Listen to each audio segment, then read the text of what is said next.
Everything that I'm about to tell you really happened. It happened in the summer of 2001 at our neighborhood grocery store in the small town of Greenhaven. It started innocently enough. I stepped into the supermarket, my eyes scanning the brightly lit aisles. It was just an ordinary late-night shopping trip, or so I thought.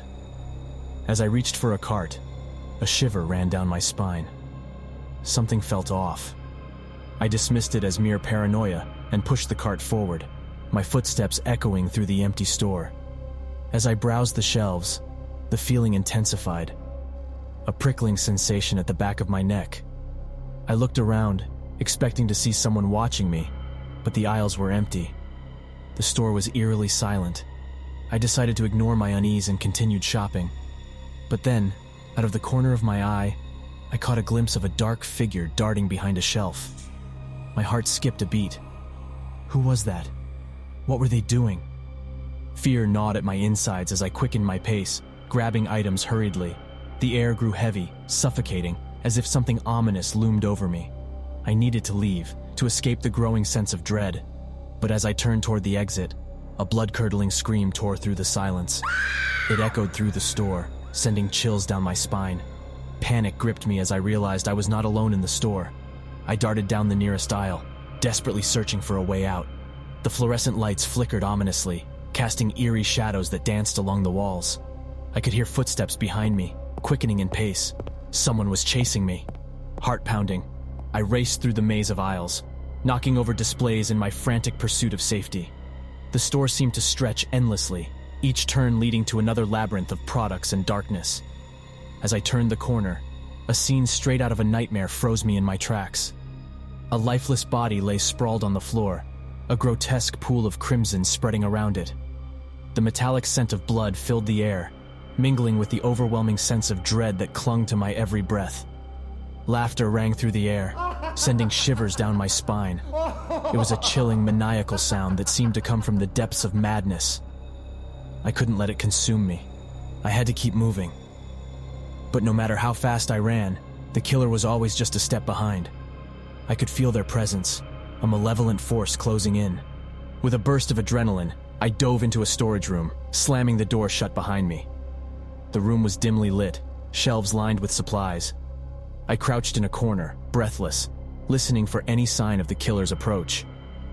Minutes passed like agonizing hours, the silence punctuated only by the pounding of my own heartbeat. Was it over? Had I managed to elude the killer? Just as relief began to wash over me, I heard a creaking sound. The door to the storage room slowly swung open, revealing the killer's silhouette against the pale light from the main store. I held my breath, frozen with fear as they stepped inside, their eyes glinting with a deranged hunger. Our eyes met. I inched backward, searching for an escape route. My trembling fingers brushed against something cold and metallic, a fire extinguisher. With a surge of adrenaline, I gripped the fire extinguisher and swung it with all my might. It collided with the killer's head, sending them sprawling to the floor, momentarily stunned. I seized the opportunity and bolted out of the storage room, racing toward the store's exit. Panic propelled me forward, my legs burning with exhaustion. As I burst through the doors, the night air greeted me like a lifeline. I ran, not caring where my feet took me. I needed distance from that nightmare, from the clutches of the serial killer who had haunted the supermarket. Sirens wailed in the distance, growing louder with each passing moment. The police were on their way, their arrival a glimmer of hope in the midst of the darkness that had consumed the store. I stumbled upon a nearby street, gasping for breath. Looking back, I saw the flashing lights of police cars approaching the supermarket. Relief flooded over me as I realized that help had finally arrived. Tears streamed down my face as I recounted the harrowing experience to the police. They assured me that they would do everything in their power to catch the killer, to bring them to justice. The nightmare was far from over, but I had survived. Days turned into weeks, and the supermarket remained closed as the investigation continued. News spread throughout the town, leaving a lingering fear in the hearts of its residents. The once bustling store became a haunting reminder of the horrors that unfolded within its walls. In the aftermath of that dreadful night, I found solace in the support of my loved ones and the resilience that grew within me.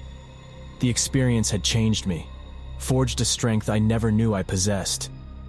As time passed, the supermarket was eventually reopened, albeit with a new name and a fresh coat of paint. But for me, stepping foot inside that store would forever be a daunting prospect. The memories would linger, a constant reminder of the danger that can lurk in the most unsuspecting places. So, if you ever find yourself venturing into a supermarket late at night, remember my story. Trust your instincts, be aware of your surroundings, and never underestimate the darkness that can hide within the aisles.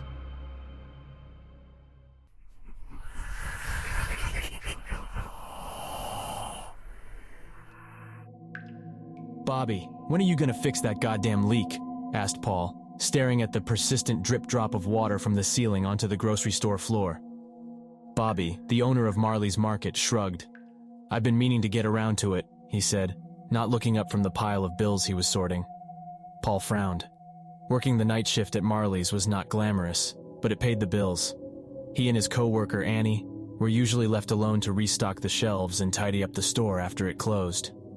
One night, after all the customers had left and the lights dimmed to their nighttime low, Paul heard it, the sound of shuffling feet. He brushed it off, assuming it was Annie moving around in the stockroom. However, when he saw Annie at the cash register, far from the stockroom, his blood ran cold.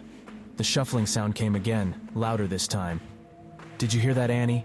It sounded like it came from aisle 6. They hesitantly approached the aisle. Suddenly, a tin can fell from the shelf, clattering on the floor. They jumped, hearts racing, but found no one there. They walked towards the back of the store, the shuffling sound getting louder. As they turned the corner, they saw a figure standing in the dim light, near the leaky ceiling spot. It was an old man, his back to them. He didn't move or acknowledge their presence. With growing dread, Paul called out, "Hey, we're closed! You need to leave!" The man didn't respond, but the leaky water above him suddenly turned red, dripping blood onto the tiles. Panicked, Annie screamed, and the man finally turned around. His face was deathly pale. The spectacles perched on the bridge of his nose magnified his eyes, giving them an eerie, hollow look. In a raspy voice, he said, "You can't get rid of me that easily." Terrified, they ran to the front of the store, locking themselves in the office. They called the police, who arrived in minutes, but when they searched the store, they found no trace of the man. The water dripping from the ceiling was clear. Not a trace of blood in sight. In the following days, Bobby finally fixed the leak. But even though the store returned to its usual routine, Paul and Annie couldn't shake off the incident.